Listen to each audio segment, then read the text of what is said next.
what is it that creates kind of the epicness of action movies?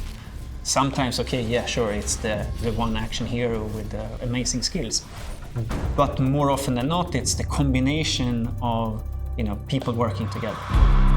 L'ensemble du jeu a cette vibration un peu d'un Dark Souls, où on se met en danger, où il faut savoir prendre les risques pour pouvoir combattre des choses qui nous dépassent. À chaque moment du jeu, on peut se retrouver en danger, à moins d'avoir réussi à réfléchir longtemps à l'avance et prévoir les coups. For example, a hero is about to get attacked, but somebody throws himself and takes his place. Kind of the gameplay all the way through. In order to heal your favorite character, you'll have to sacrifice another. I can feel their pain. On a la Blade Master qui maîtrise les arts de la lame. Elle est extrêmement dangereuse au corps à corps, mais fragile si on ne prend pas garde. We have a shield bearer, which is a sort of tanky character that also uses what we call crowd control, that is ways to control what the enemies are doing. La Soul Slinger, par contre, est une chasseuse de primes armée de deux énormes pistolets qui utilise des pouvoirs qui peuvent soit buffer les autres classes, soit créer des réactions en chaîne à travers notre système de jeu.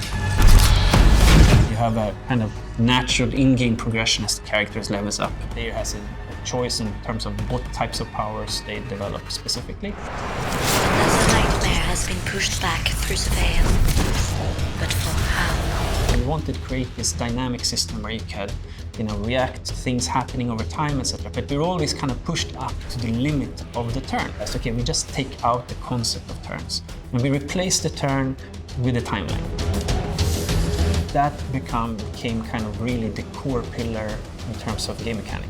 It's not only the order in which a character moves, for example, but it's literally exactly when it's going to go.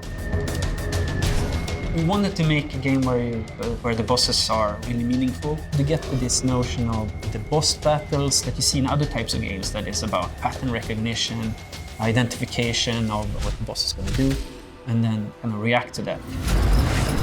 Life unworthy of life feeds our inquiry. What we do is a mercy to the world.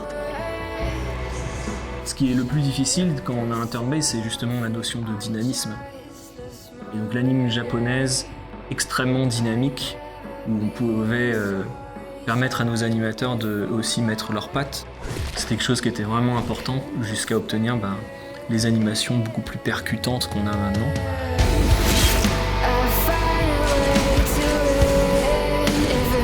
Je pense qu'est-ce qu'il y a de mieux que de styliser le mouvement jusqu'à obtenir quelque chose qui n'est pas possible et pourtant qu'on reconnaît ou qu'on fantasme dans le monde réel.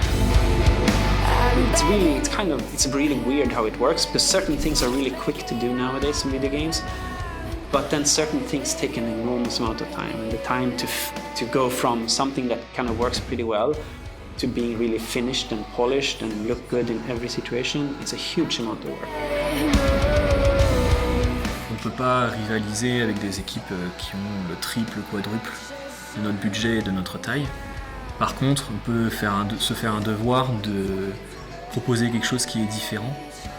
Et c'est pas pour forcer, c'est juste pour demander humblement si vous voulez tester quelque chose qui est vraiment différent, il y a Otherside.